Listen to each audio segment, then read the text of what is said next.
So morning, everyone. Thank you, Zoom lady. All right, so because of the electricity situation, we cannot have a look at facial x-rays because they're a bit finicky. They like really, you have to look at detail, so you guys won't be able to see detail on such a small screen. And those are on Zoom, sorry, but for those of us who are actually here, we needed our big screen to be able to see it. So what we decided was instead we'll just analyze another ECG today, and hopefully we'll get a chance next week to actually have a look at the facial x-rays. And if there's problem, I'll have a look at the load shedding schedule. If there is a problem, maybe we'll schedule it at a time when there's no load shedding. Maybe we'll do it on a Tuesday or a Thursday, or something like that. We might just have to play around and see what we can do. So this is our ECG for today. Now don't stress, we're going to put the big one up. All right. Let's just put everybody in there. Everybody's still waiting. Sorry, no, everybody's there. Okay. So just every week we do this. We remember we must analyze our axis, analyze our rhythm, we must analyze our rate, we must analyze each zone. So we're going to do that again today. Okay. So now you will take us through everything. You can come to the front and just keep looking. Eyes like wide, like oh my god. Yeah, exactly. All right. So let me just hide this a little bit, or let's get the image out in case.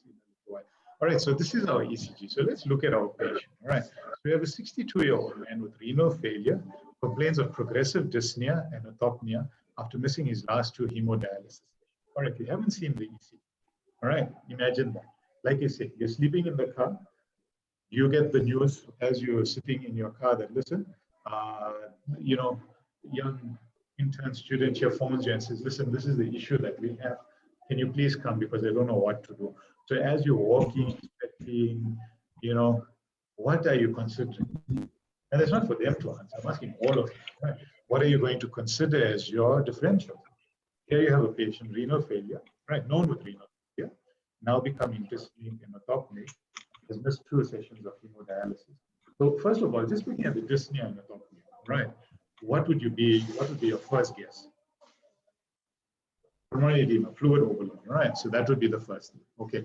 So what are the other possibilities? He's missed 2 sessions of hemodialysis. So fluid overload is the most common, all right? Very good. Electrolyte imbalances, because that's the whole point of dialysis, right? So who has witnessed the dialysis session? Seriously? Okay. Does anybody know the principle of dialysis? Not the indications. What is dialysis? I mean, we all say dialysis, but what is dialysis? What are we doing? Yeah, basically we're doing the artificial job of the kidney. So what is the job of the kidney? Very good. Remove toxins. Right, that's its job. No, I'm just it's to remove the waste.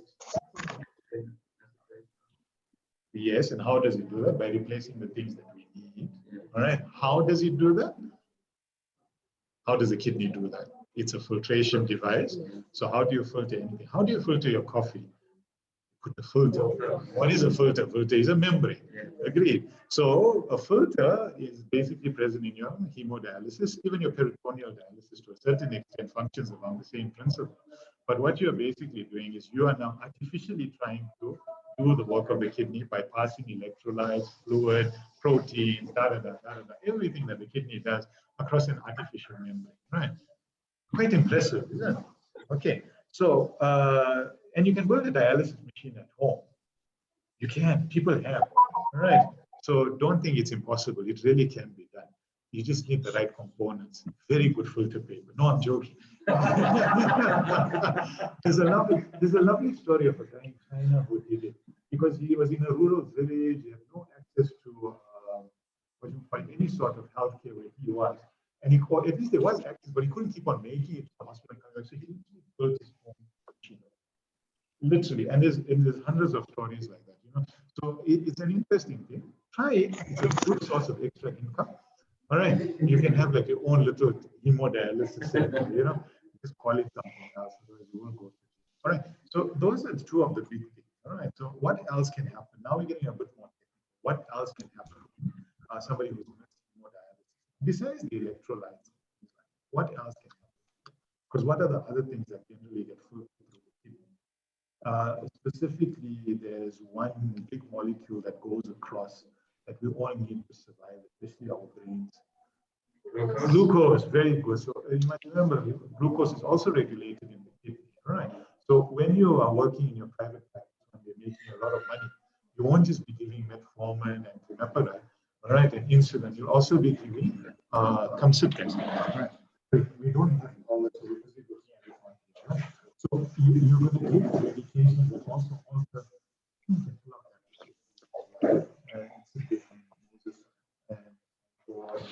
Yeah. So you also try to I'm so sorry.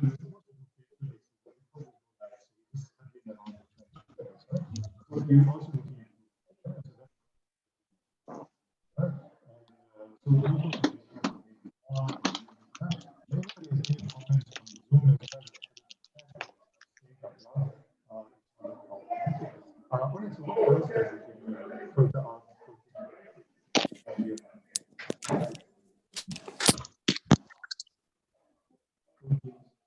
all of your proteins. Specifically, there's one big one starts with an A.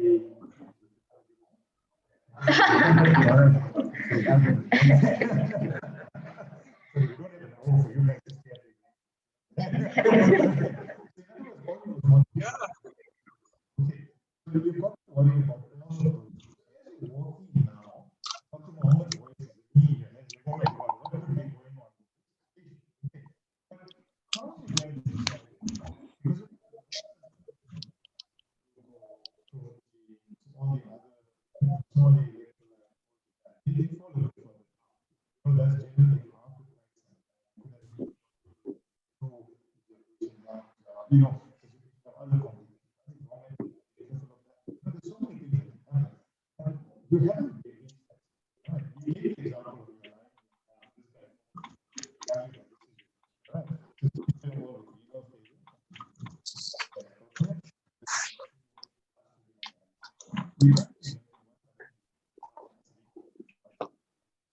so we consider it fluid overload.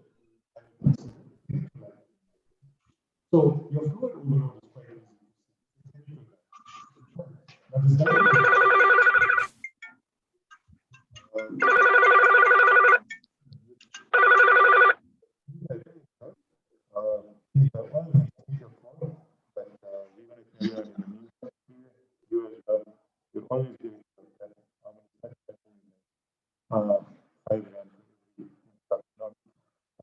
so your fluid overload is an easy one. So is the fluid overload protein or is it straightforward overload? So once you've got it, you've been wearing a mask.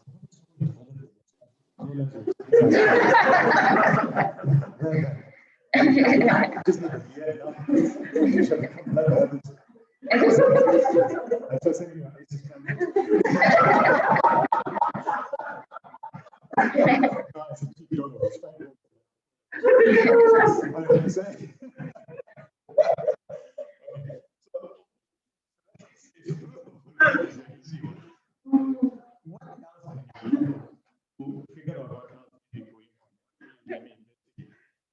What's the next investigation? A blood test. Yes, but what else can you do? It's already done.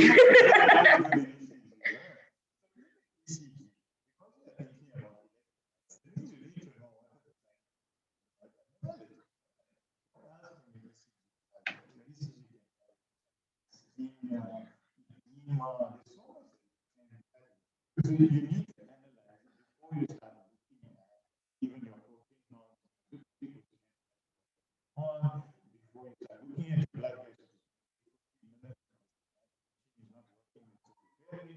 So what happens if you have a patient who's really not doing well? This can actually give you a lot of right. Of course, we're not going to say one in his blood. Unless you take it. What's the first thing? What's always the first thing? Very good.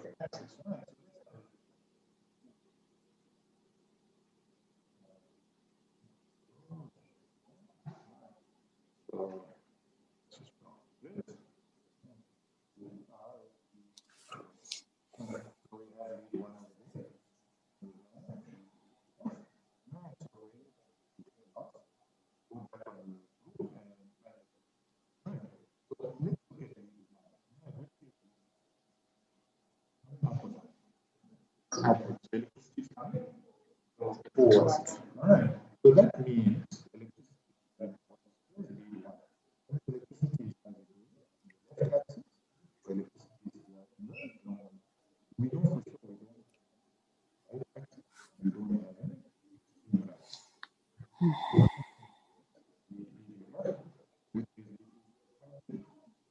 Upwards.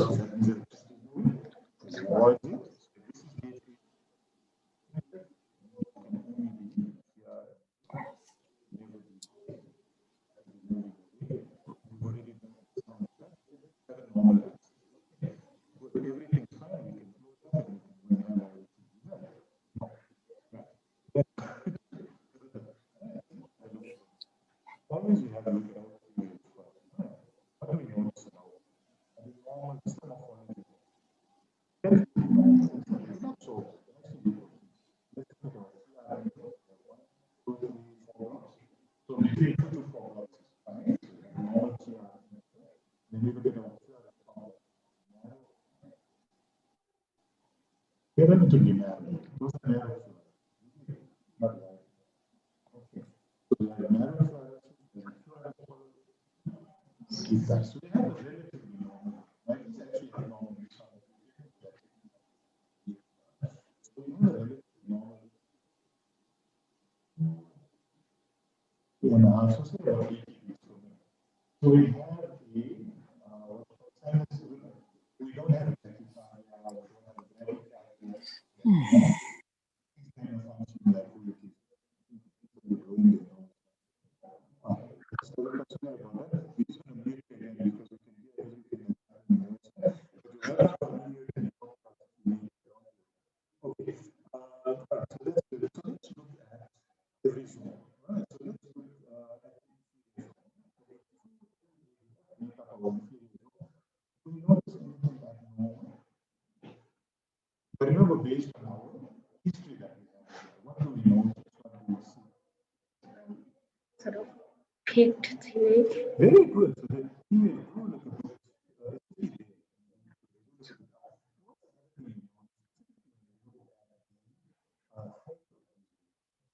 Think about the normal and how they look, and look at these. How does it look? Oh, it's one. Relatively small. We just try to cut the analysis based on what we can see. Okay.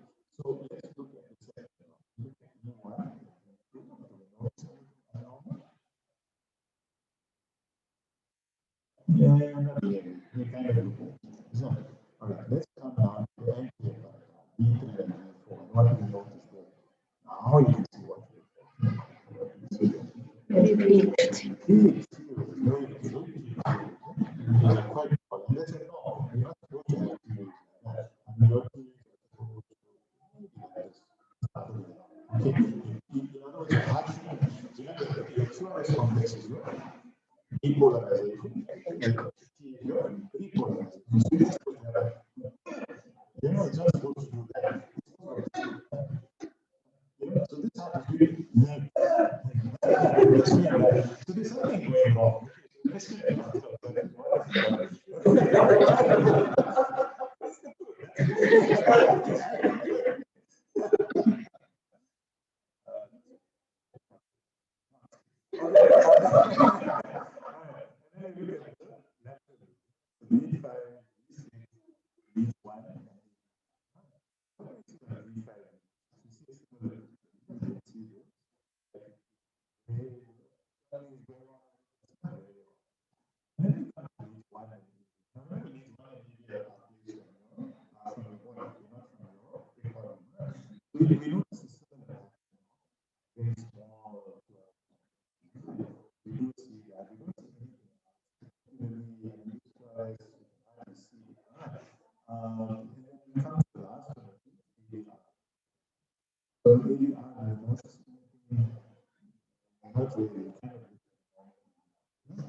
So, what do you guys think?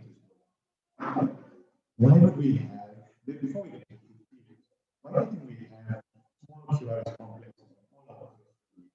What could be causing? Why would our ECG not be able to pick up enough electricity? Fluid alert movie activities. So there's fluid. So there could be fluid. One of them is right. You mentioned another one. No. Oh, okay. So there could be fluid. All right. But the question is, where could they? Is it in just the body itself? Yes. It can't just be in the body. So you could have an edema situation. Where else can you get fluid? Can you get fluid around the heart? Yes. So you can possibly have fluid around the heart. Although it doesn't look that way. This is really an example. You have fluid in the heart. Yes. So that also helps down the signal as it's coming out. Definitely. If you have fluid in the abdomen. Definitely.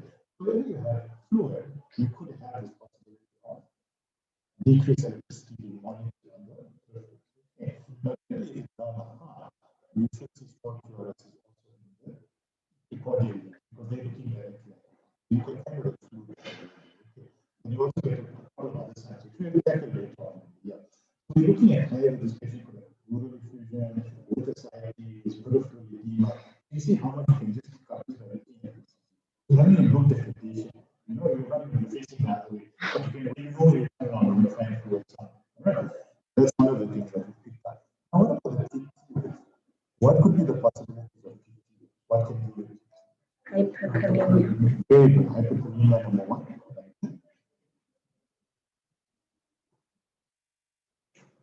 All through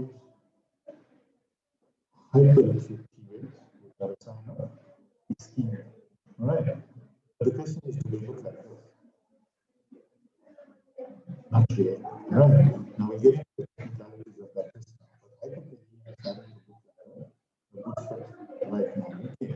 Now I'm going to tell you guys why I'm saying that. Do you see how pointy these things are? Would you say that? No. That's how you know it's hyperkalemia. So if you look at the theory and you don't think you can sit on it, it's hyperkalemia. I'm going to prove another one. Okay. Now the reason why I mentioned this is that people will inform you what do you they have 3D. And on the 3D ECG, you can actually put this up. While you're researching your patient or research there, you can already accept. I need to start shooting before I do anything else. Why am I waiting for my blood? Why am I waiting for my formal ECG? This patient's got hypertension. What happens initially in hypertension is that you get so this tells us this hasn't happened. This is getting worse. It's not at a critical stage. We know what the critical stage is. But once you see this, you know that okay. It is one other thing that happens. You know, and it actually affects the not to the tip is the time of the food to the teeth. Right. It can sometimes become quite short. Right. And actually in this case, having looked at the measurement in the book, it was slightly like borderline. Right. So that's why I was saying there's a bit of a technicality. It actually wasn't considered normal. But anyway, that's kind of fine. Okay. So now we know we've got fluid over here and we've got hypertension.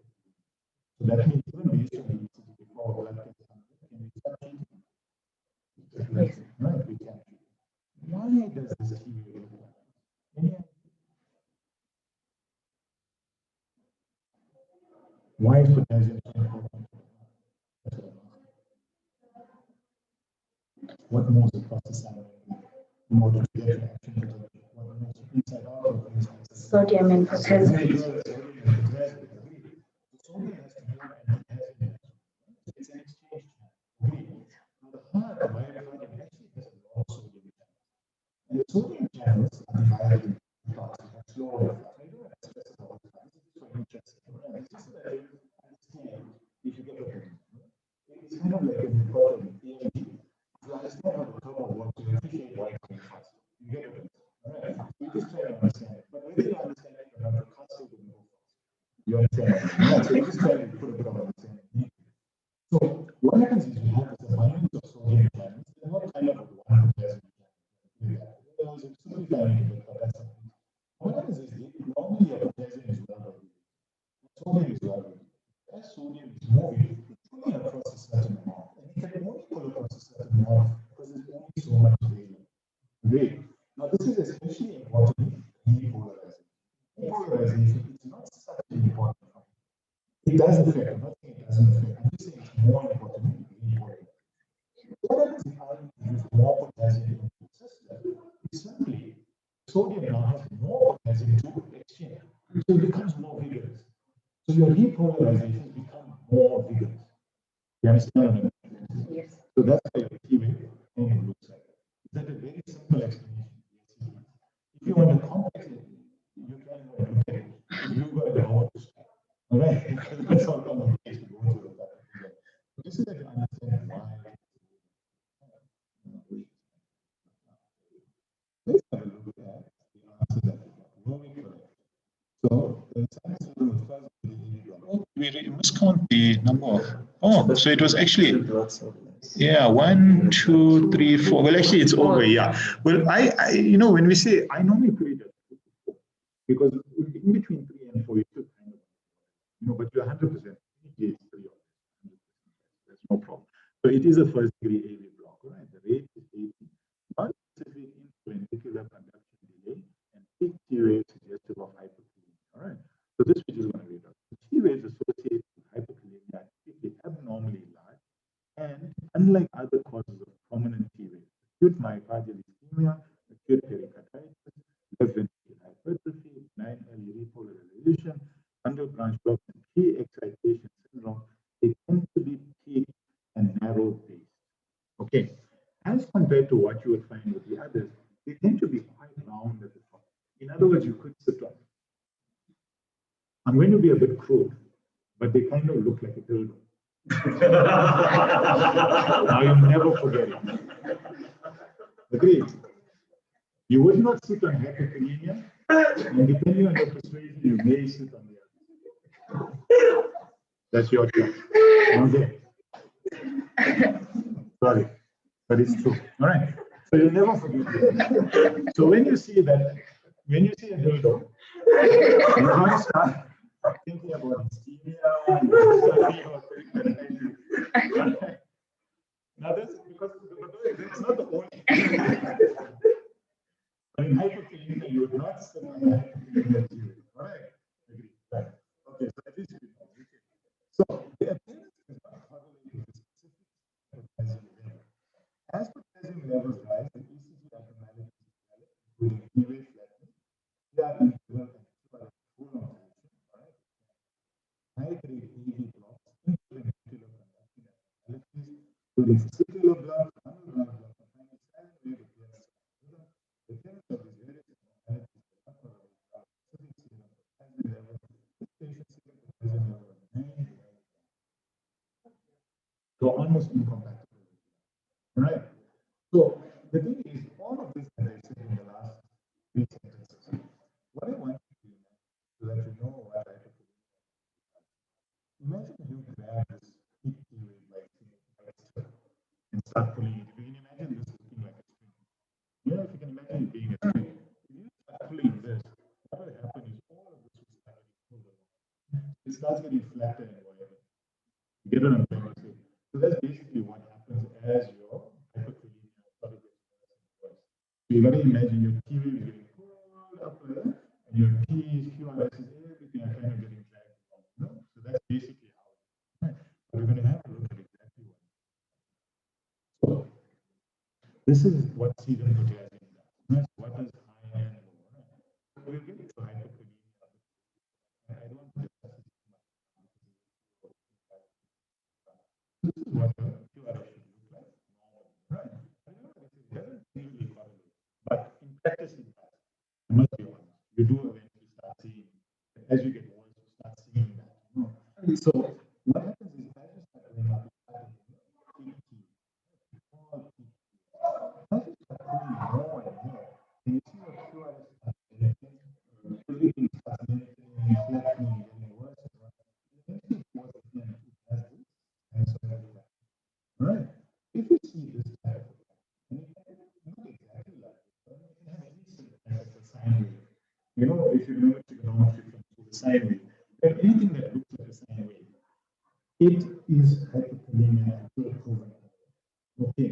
There are other causes. I'm just saying that is the most common. And initially your patients are tachycardia. But as you start getting worse and worse and worse, your patient becomes bradycardia. The reason why I say this to a lot of people, because it's something they explain to us in med school. Hyperkalemia, tachycardia. Hyperkalemia, tachycardia. No. As your hyperkalemia gets worse, you become bradycardia. 47, 48.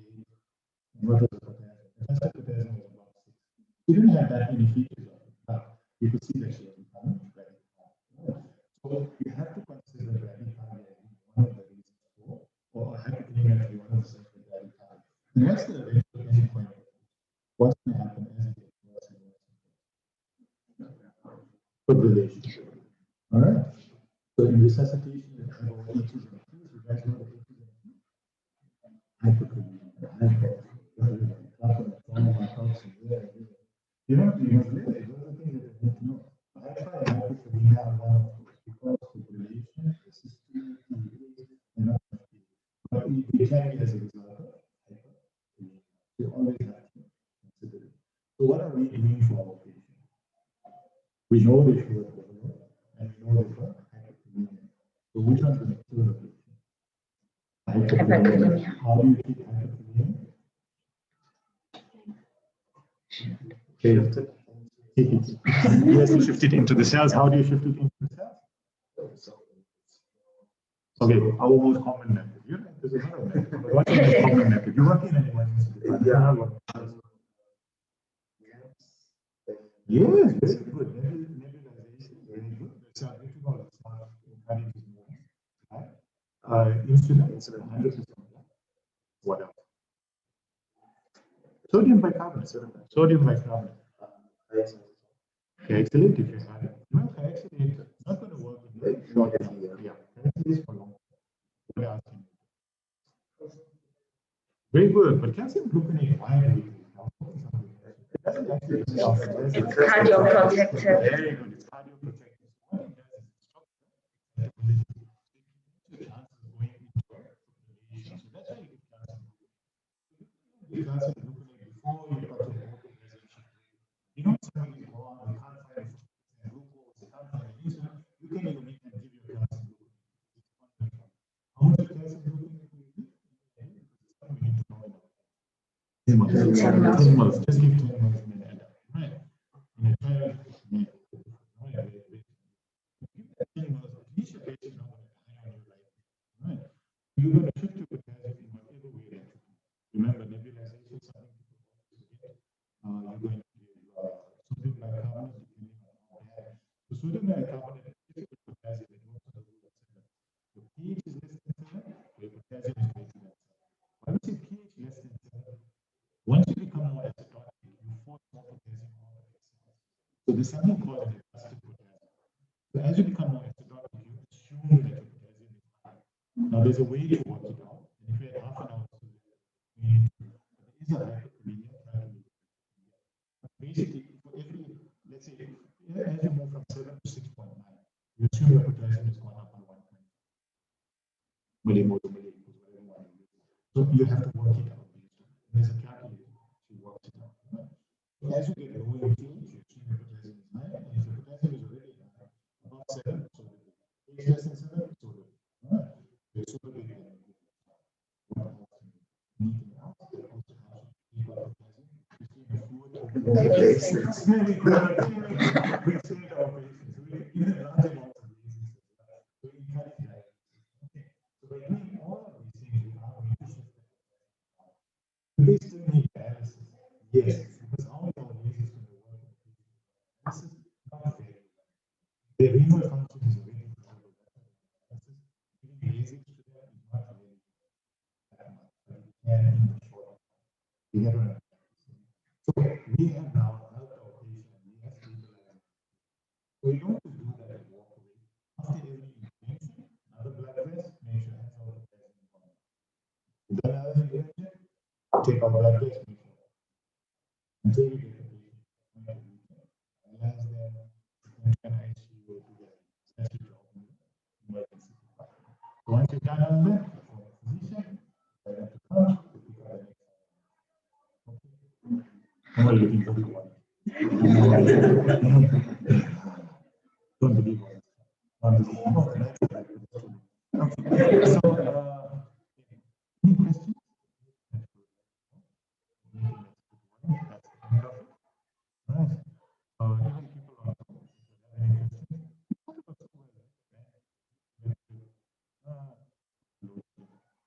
if you have any questions.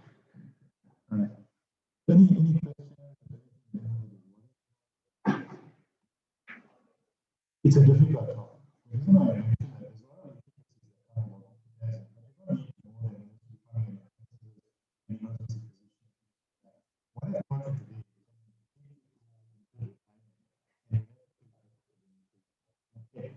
is if you end up working in ICU, there are other consultancies that you know, other things that you can do, other ways to remove potassium and things like that. But this, if you work in any sort of outpatient emergency setting, will take you like very much important. Okay, so hope you guys enjoyed it. I'm so sorry we have to do another ECG. On Friday, we'll continue with neurology, hopefully, unless something happens again with the ECG.